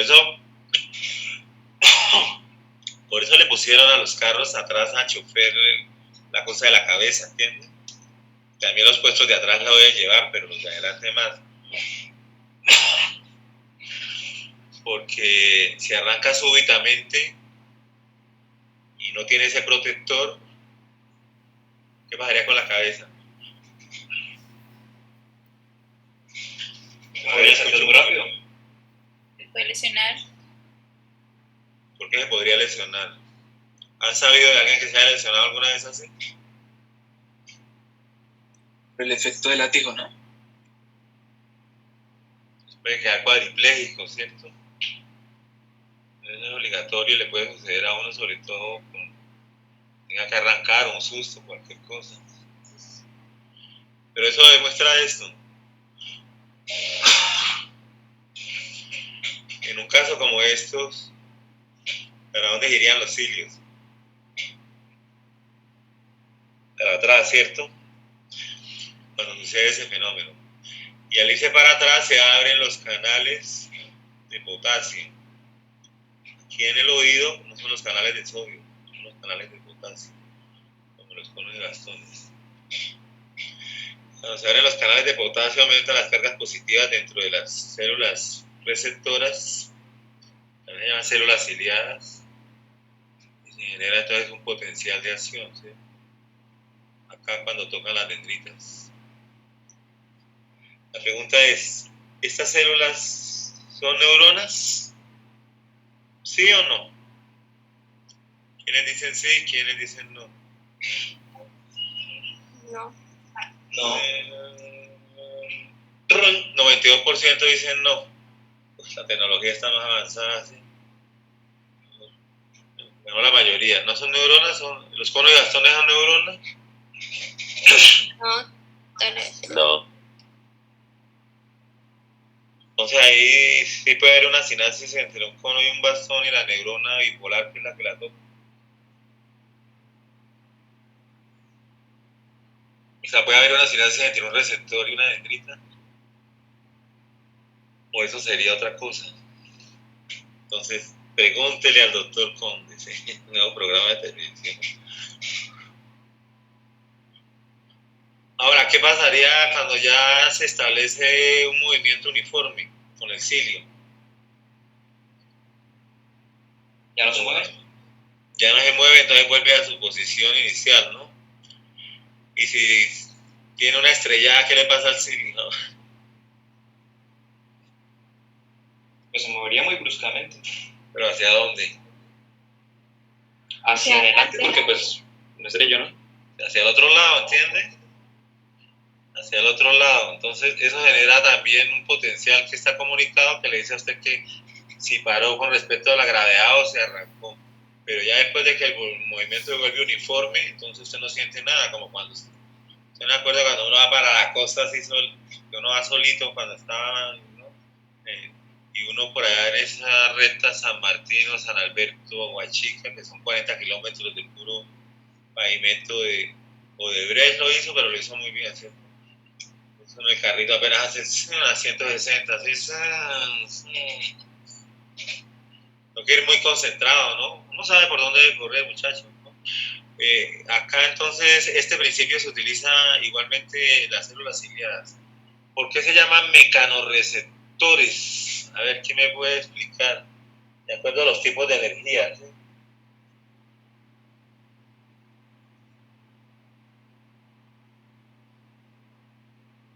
Porque los otros llaman, los conos y bastones llaman fotorreceptores. Energía mecánica como presión, vibración. La mecánica que estudia.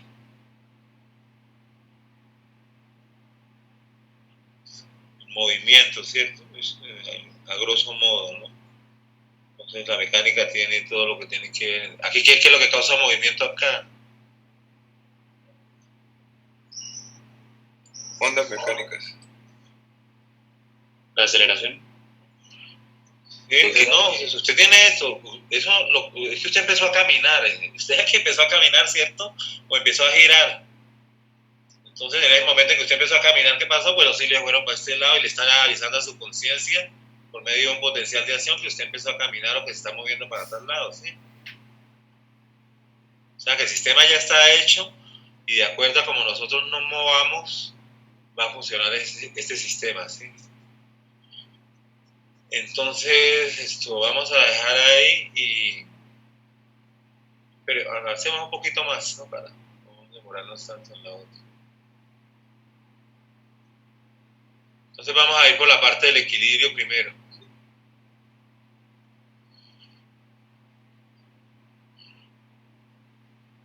Tenemos los canales semicirculares, son indispensables para el equilibrio, para la velocidad angular. Nelson. No, perdón, es que no me quedó claro cómo funcionalmente cuál es la diferencia entre las tipo 1 y las tipo 2. Las tipo 1 y las tipo 2. Bien, mira, aquí dice, las tipo 1 tienen forma de matraz, ¿sí? O sea, de botella. Como esta y como esta. Forma de botella, ¿cierto? Las tipo 1, la dendrita las envuelve totalmente, vean. Todo lo blanco envuelve toda la matraz, ¿cierto? Ahora, las tipo 2 no tienen forma de matraz, sino tienen forma cilíndrica. La dendrita no las envuelve así, sino que llegan pedacitos de dendritas y las tocan en diferentes partes. ¿Sí? Disculpa.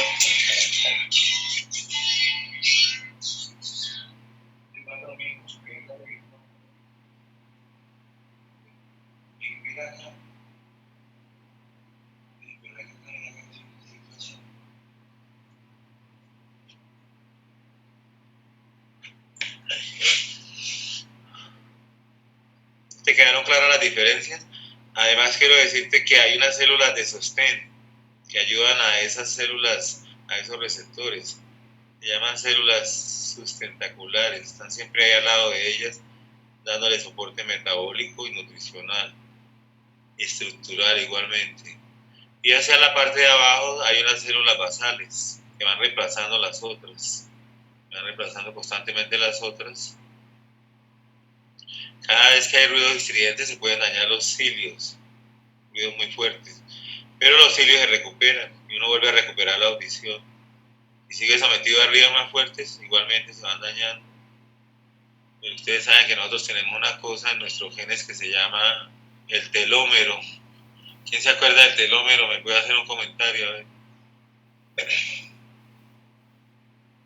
Es como la parte final de los cromosomas. O sea, normalmente se recupera por la telomerasa, pero con el tiempo se acorta.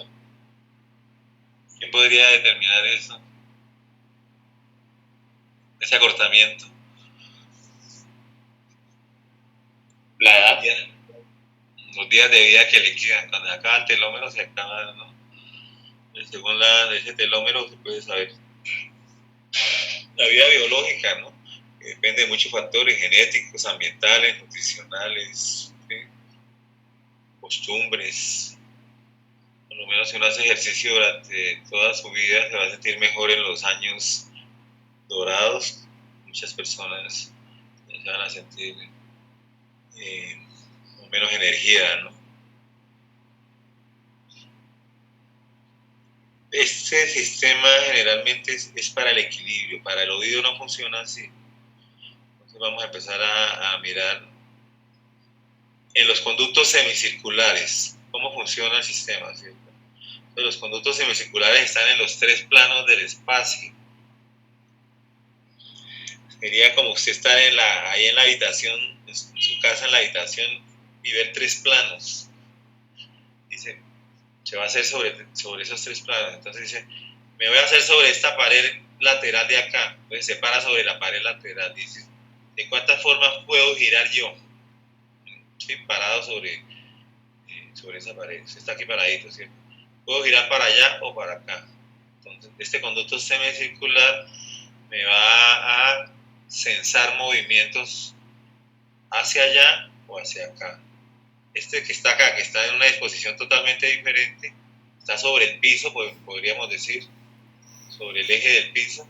Si yo estoy acostado en el piso, puedo girar para allá o para acá. Y este que estaría en la pared contraria, yo también puedo girar para allá o para acá. De tal manera que, pues, sin decirlo exactamente, los 3 canales semicirculares me van a censar movimientos en los 3 ejes, X, Y, Z, en el sentido diestro y en el sentido, ¿no?, hacia la derecha y hacia la izquierda. Entonces, yo estoy girando así, lógicamente esto no gira porque esto está en otro eje. Entonces, si yo estoy girando, si yo estoy en el suelo y el suelo empieza a girar hacia la derecha, ¿sí?, empieza a girar hacia la izquierda, pues el líquido de acá no va a reaccionar. Entonces, por dentro hay endolinfa, y estamos hablando de movimiento, la inercia, ¿cierto? ¿Qué necesito yo? Que cuando esto empiece a girar haya un dispositivo que se dé cuenta de que empezó esto a girar y que esté metido con el líquido y la inercia y que se logre unos cilios doblar, como estaba diciendo. A ver, Samir. Profesor, disculpe, que es la autoconia, que está en la parte inferior. ¿La autoconia? Sí, autoconia, la parte inferior dice. Sí, la autoconia es una dilatación que tienen o sea, yo lo mostraba acá, ¿cierto? O sea, por lo menos en este dispositivo que está en los canales semicirculares es diferente a este. que tienen las otoconias, ¿cierto? Las otoconias alcanzan a ver por allá. Entonces son como unas pesas hechas de cristales de hidroxiapatita que le da mayor densidad y mayor peso. Se hacen encima de esta membrana, se llama la membrana autolítica. Y en la membrana autolítica están metidas los cilios de las células ciliadas, que son los receptores en este caso, del equilibrio. ¿Por qué yo le meto pesas acá? O sea, ¿qué diferencia habría si yo arranco con el carro hacia allá? Si no tiene pesas aquí encima, ¿qué diferencia habría para el movimiento de los cilios? ¿Qué pueden pensar ustedes acerca de eso? ¿Qué pasaría? ¿Se afectaría o seguiría igual? ¿O cuál es la razón de ser de que esos pesos estén ahí encima?